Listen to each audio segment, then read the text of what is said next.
Hi, my name is James Hahn. My name is Gus Alfaro. I'm Logan Brankenier. And we are the Bronco Market. Our case study is IMAX. IMAX, the road to becoming a Hollywood powerhouse. Alrighty, so IMAX started back in 1967 with 4 Canadians who created a system of movies that projected on giant curved screens. They introduced this technology at the Expo of 1967. Before buying the company IMAX, IMAX only filmed animals because they wanted to be more efficient. How are they more efficient? They didn't have to pay for the animals to record them, so they were more efficient in that way. And also, they used the National Science Foundation to fund the theaters, so to create the theaters, which were really expensive. Richard Gulford bought the company back due to the potential he saw that moving from the Science Museum into actual movie theaters, and that's why he bought that. Alright, the classic chicken and egg problem. So although IMAX was really high quality, it was really expensive to make these movies. So the biggest problem was IMAX actually recognizing the shift from science museums to actual mainstream theaters.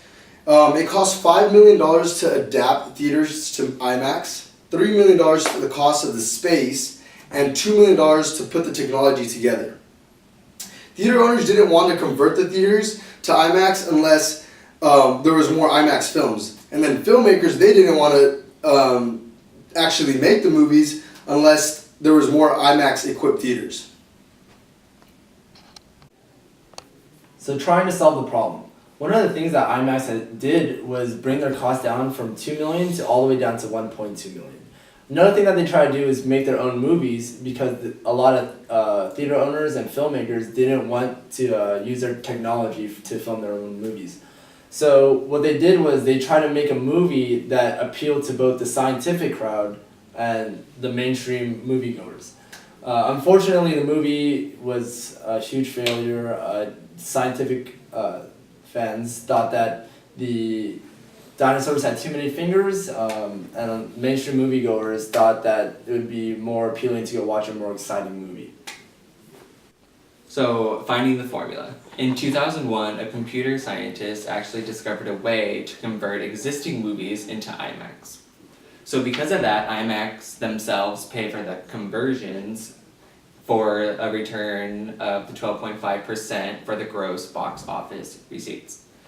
And alongside in 2006, instead of charging the theaters $1.2 million for the technology, IMAX actually installed them themselves with no upfront charge.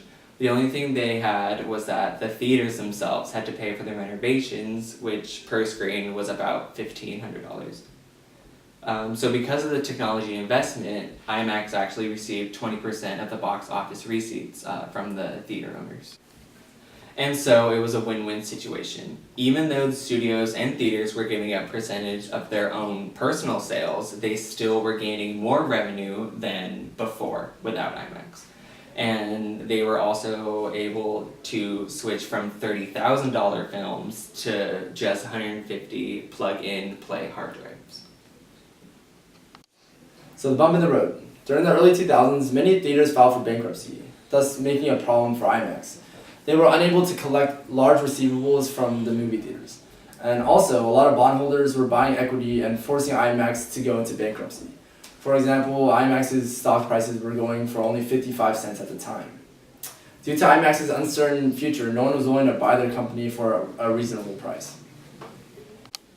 So, thank you, Avatar. In 2009, IMAX's stock prices were finally going up. They're receiving new bank lines, so their future was kind of set in stone. They're seeing a lot of positive impacts. And so right when Avatar came out in the end of 2009, their IMAX had made about $200 million just based on their movie screenings. And scalpers in China were selling movie tickets for about $100 a pop.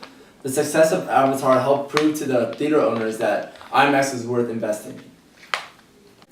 IMAX on a global aspect. IMAX awareness in China is now over 90%.